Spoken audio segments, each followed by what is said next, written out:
Héritage familial, autorité de son père architecte, émancipation artistique, autant de thèmes qui caractérisent les 55 œuvres d'Hubert Clérici dans cette exposition.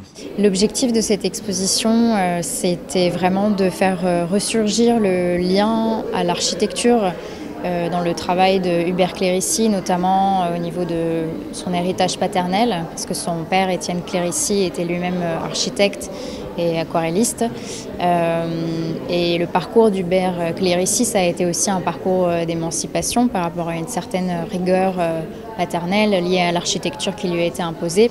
Et donc dans son rapport à la ligne noire, au trait, fait ressurgir en fait dans son travail une certaine dialectique entre l'ordre et la liberté et le lâcher-prise. Une exposition créée par plusieurs scénographes, mais aussi par les enfants du peintre, dont Nadia, sa fille, a la direction artistique.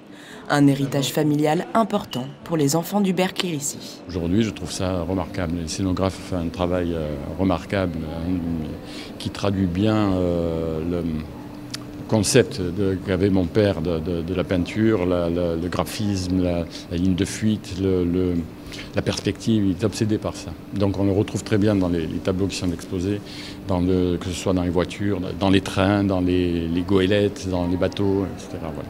Dans les années 50, mon père était influencé sans doute par des peintres mutriaux comme Raoul Dufy. Donc vous avez du figuratif légèrement poétisé. Chez mon grand-père, c'est du figuratif pur. Et petit à petit, mais ça c'est chez tous les peintres, ils cherchent à créer une émotion et le figuratif, de plus en plus, il est interprété, si vous voulez. Et heureusement, parce que ça donne après des œuvres tout à fait personnelles et qui le caractérisent, qu'on retrouve ici d'ailleurs. Une exposition à retrouver jusqu'au 12 mars.